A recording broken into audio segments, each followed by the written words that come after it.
안녕하세요, 자전거 읽어주는 남자입니다. 지난번에 올린 비싼 자전거 진짜 차이가 있을까 영상이 조회수도 많이 나오고 댓글 반응도 뜨거웠는데요. 그 중에서도 가장 많이 받은 질문이 동호회에 가면 왜 다들 1000만원짜리를 탈까? 라는 질문이었습니다. 그래서 오늘 자전거 타는 사람이 결국 1000만원짜리 자전거를 사게 되는 이유에 대해서 자세히 알아보겠습니다. 첫 번째는 입문용 자전거는 금방 한계를 느끼게 된다는 점이에요. 많은 분들이 처음에는 저렴한 자전거를 시작해서 취미가 맞으면 그때 업그레이드 하자라고 생각을 하시는데 실제로는 이것이 더 비싼 자전거를 부르는 가장 확실한 시작점이에요. 입문용 자전거의 한계는 생각보다 빨리 드러나게 됩니다. 어떤 분은 4-50만원짜리 입문용 로드 자전거를 시작하시는 분이 6개월 만에 더 빨리 달리고 싶은데 자전거가 발목을 잡는 것 같다라며 업그레이드를 고민하는 경우도 있었어요. 처음에는 몰랐던 부분들이 실력이 늘면서 하나씩 보이기 시작하는 거죠. 변속이 부정확하거나 브레이크 성능이 아쉽거나 또는 무게가 부담스럽거나 특히 그룹 라이딩을 시작하게 되면 다른 사람들의 자전거와 비교하게 되면서 내 자전거의 한계를 더 명확하게 느끼게 돼요. 심지어 기술이 늘수록 자전거 성능 차이가 더 체감되는 실력 향상의 역설이 발생하는데 이때부터 업그레이드에 대한 욕구가 본격적으로 시작됩니다. 결국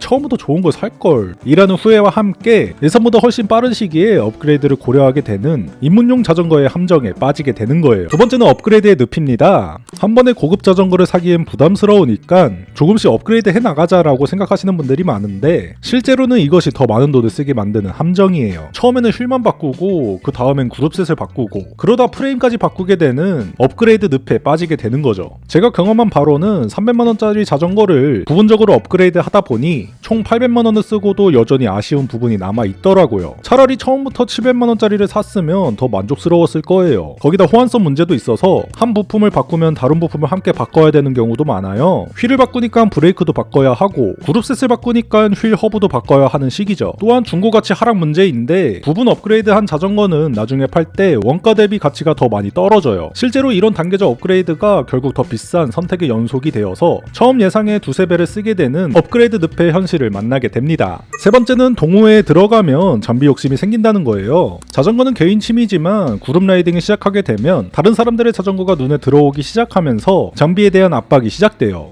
직접적으로 더 좋은 자전거 사라라고 말하지는 않지만 분위기상 위축감을 느끼게 되는 경우가 많아요. 한 번은 300만원짜리 자전거로 1000만원이 넘는 자전거들과 함께 라이더 하시는 분이 왠지 나 때문에 전체 페이스가 떨어지는 것 같다라며 업그레이드를 고민하더라고요. 특히 장비 이야기가 자주 나오는 라이딩 모임에서는 자연스럽게 더 좋은 장비에 대한 관심이 생기게 돼요. 거기다 성능 차이도 실제로 체감되는 경우가 있어서 같은 구간을 달려도 장비 차이로 인한 격차가 느끼게 되면 업그레이드 욕구가 더 강해지기도 해요. 실제로 이런 보이지 않는 눈치 때문에 합리적 판단보단 충동 구매로 1000만원 이상의 자전거를 사게 되는 거죠. 네 번째는 기록 때문에 장비병에 걸립니다. 자전거 실력이 늘면서 더 좋은 기록을 내고 싶은 욕구가 생기는데 이때 장비의 한계가 발목을 잡는다고 느끼게 돼요. 특히 무게에 대한 민감도가 높아지는데 처음에는 몰랐던 1-2kg 차이가 오르막에서 확실히 체감되기 시작하는 거죠. 에어로 효과에 대한 관심도도 생기면서 디스크 휠이나 에어로 프레임에 대한 욕구가 생기고 병속의 정확성이나 브레이크 성능에도 더 높은 수준을 원하게 됩니다. 제가 경험한 바로는 기록 환상이 정체되는 시점에서 장비를 바꾸면 더 나아질까라는 생각을 하게 되더라고요. 기술적 호기심도 영향을 주는데 전자 변속이나 디스크 브레이크 같은 새로운 기술에 대한 궁금증이 생기면서 직접 체험도 해보고 싶어지는 거죠. 거기다 한계 돌파 욕구가 있어서 자신의 기록을 깨기 위해 모든 가능성을 탐색하게 되는데 그중 하나가 장비 업그레이드인 거예요. 실제로 이런 성능 추구 본능이 합리적인 한계를 넘어서는 장비병으로 이어지는 경우가 많습니다. 다섯 번째는 계속 나오는 신기술과 신제품 마케팅에 현혹됩니다.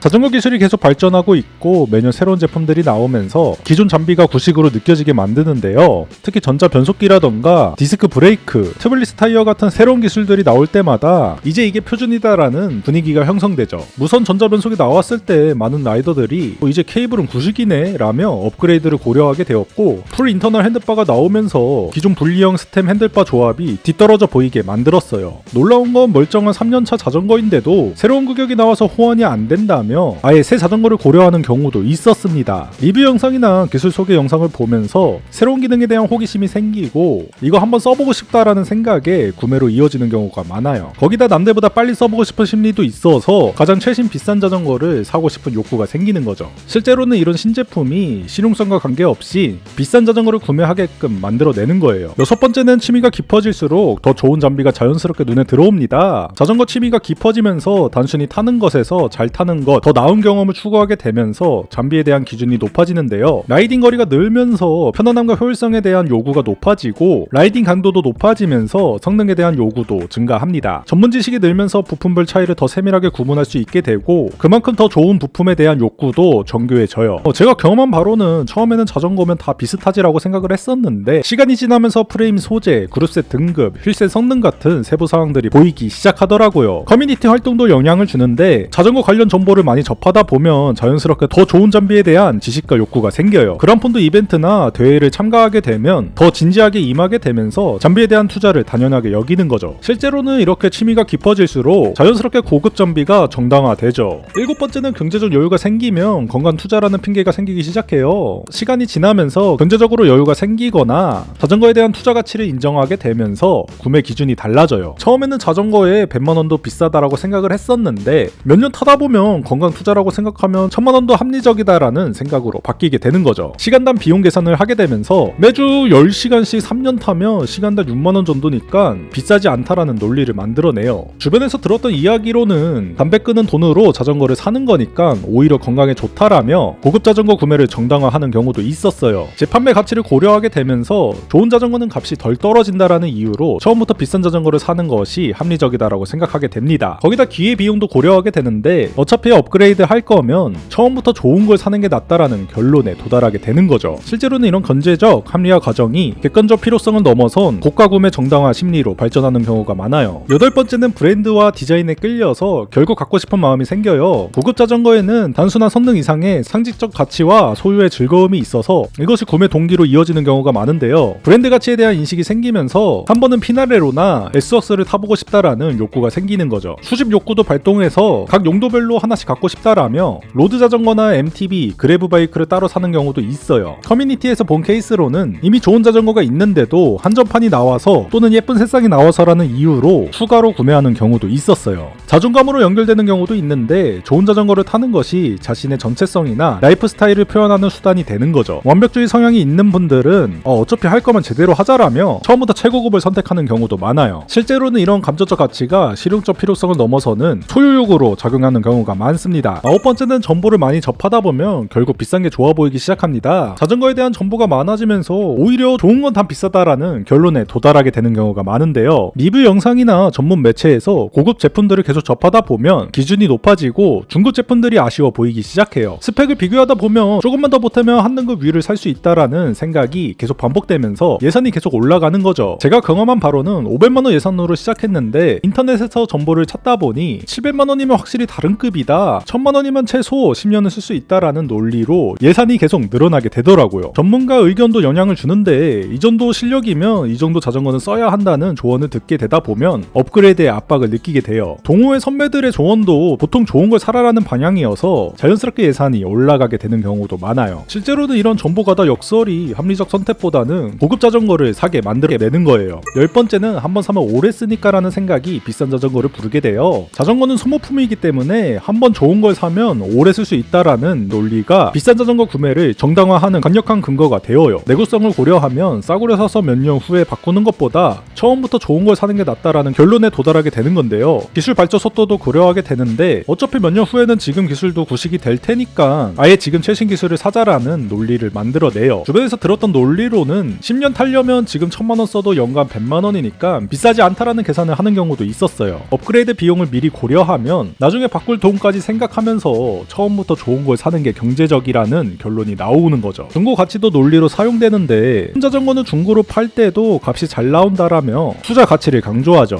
실제로는 이런 장기 투자 논리가 현재의 가소비를 미래의 절약으로 포장하는 경우도 많습니다. 그럼 정말로 모든 사람이 고가 자전거를 사게 될까요? 결론부터 말씀드리자면 그렇지 않습니다. 하지만 일정 수준 이상의 자전거에 빠진 사람들 중 상당한 비율이 예산보다 비싼 자전거를 구매하게 되는 것이 현실인데요. 가장 중요한 건 자신의 한계를 명확하게 아는 것입니다. 취미의 깊이, 경제적 여건, 실제 사용 패턴을 냉정하게 분석해서 합리적인 선택을 해야 해요. 필요와 욕구를 구분하는 것도 중요합니다. 성능 향상을 위해 정말 필요한 업그레이드와 단순한 소유욕을 구분해야 하죠. 특히 단계적 목표 설정이 도움이 되는데 일단 3년은 이 자전거로 충분히 즐겨보자라는 식으로 명확한 기간을 정하는 거예요. 무엇보다 자전거의 본질을 잊지 마세요. 건강, 즐거움, 스트레스 해소가 목적이라면 굳이 고가 자전거가 필요하지 않을 수도 있어요. 그리고 중고 시장을 적극 활용하는 것도 좋은 방법입니다. 고급 자전거를 중고로 사면 훨씬 합리적인 가격에 좋은 경험을 할 수 있어요. 마지막으로 충동 구매 반지책을 만들어 두세요. 큰 적정 금액의 자전거를 구매할 때는 최소 일주일 정도 고민하는 시간을 갖는 것이 좋아요. 하지만 가장 중요한 현실을 말씀드리자면 자전거 취미는 분명히 돈이 많이 드는 취미 중 하나라는 것입니다. 하지만 그 과정에서 얻는 건강, 즐거움, 성취감을 생각하면 나름대로 가치 있는 투자일 수 있어요. 중요한 건 자신의 상황에 맞는 합리적인 선택을 하는 것이고 다른 사람들과 비교하지 않는 거예요. 1000만원짜리 자전거를 타는 것이 꼭 행복한 것도 아니고 100만원짜리 자전거를 타는 것이 꼭 불행한 것도 아니거든요. 자신만의 기준과 한계를 정하고 그 안에서 최선의 선택을 하는 것이 가장 현명한 접근법이라고 생각해요. 결론적으로 고가 자전거 구매는 필연이 아닌 선택입니다. 하지만 자전거 취미의 특성상 점진적으로 더 좋은 장비를 원하게 되는 것은 어느 정도 자연스러운 현상이에요. 중요한 건 이런 심리적 메커니즘을 이해하고 자신만의 합리적 기준을 세워서 현명한 선택을 하는 것입니다. 무엇보다 자전거는 수단이지 목적이 아니라는 걸 잊지 마세요. 좋은 자전거가 더 좋은 라이딩을 보장하진 않거든요. 오늘 영상 보시면서 자전거 업그레이드를 고민하시는 분들이나 이미 비슷한 경험을 하신 분들은 댓글로 이야기를 공유해주세요. 특히 어떤 과정을 거쳐서 업그레이드를 결정하셨는지 또는 어떻게 합리적인 선택을 하셨는지 들려주시면 다른 시청자분들에게도 큰 도움이 될 겁니다. 지금까지 자전거 읽어주는 남자였습니다. 다음 영상에서 찾아뵙겠습니다. 감사합니다.